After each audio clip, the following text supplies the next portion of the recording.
AITA for refusing to give my brother a character letter to help his court trail after what he did to a friend's daughter. To start, my name's Lily, and I'm 28 years old, 6 months pregnant, and feeling like my entire world has been turned upside down by my family.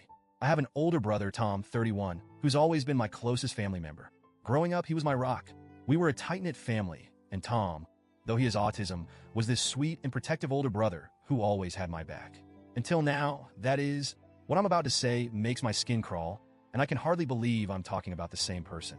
About a month ago, I found out that my brother had been having an inappropriate relationship with a 14-year-old girl named Sophia. She's the daughter of a close friend of mine, Rachel. This wasn't a one-time thing either. Evidence shows this had been going on for months. The text messages Rachel showed me were explicit and left no room for doubt. They even proved that he knew what he was doing was wrong. He said as much in the text, acknowledging he could end up in prison for it. When Rachel broke the news to me, I felt my whole world shatter. I could see the heartbreak in her eyes, and I knew that I would never be able to apologize enough for what my brother had done to her family. I stammered out an apology, feeling this unbearable shame, and we hugged, but it felt hollow. Afterward, Rachel told me she needed space, and I completely understood. I could hardly blame her for wanting to cut off contact. Then, I had to face Tom. I confronted him, and his excuses were nauseating. He claimed he didn't fully understand, that he didn't mean any harm. But that was all tainted by the fact that he knew. He knew what he was doing was wrong, yet he did it anyway. In that moment, I felt this overwhelming sense of betrayal. The brother I thought I knew was gone. I decided then and there that I couldn't support him or even have him in my life anymore. My parents, though, refused to see things the way I did. They stuck by Tom, insisting that his autism was to blame, that he didn't understand. It felt like they were trying to rewrite the story, as if there was some alternate reality where what he did was excusable. They had seen the same text messages, but they were clinging to any shred of innocence they could, as if holding on to their version of Tom was more important than facing the truth. My mom is terminally ill, and she's been the one pushing the hardest. She keeps saying that she doesn't want to die with her son in prison. She even called me, crying, saying it wasn't that bad, begging me to reconsider. That sentence, that what he did wasn't that bad, echoed in my head for days.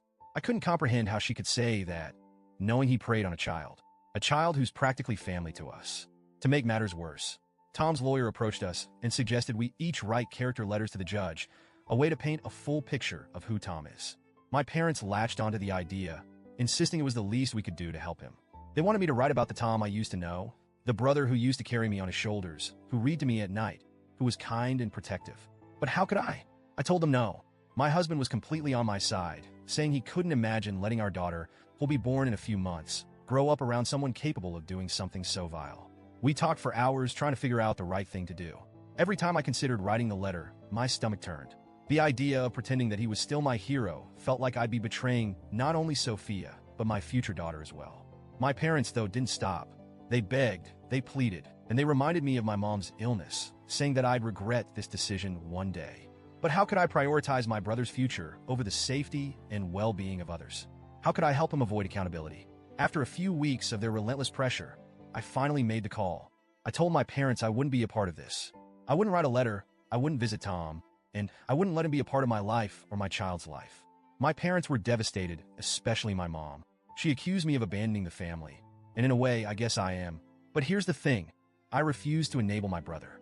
I refuse to pretend he's some innocent, misunderstood person when he's hurt a child, especially a child I know and love. And I refuse to stand by while my parents try to brush this under the rug. I've since cut off my parents entirely.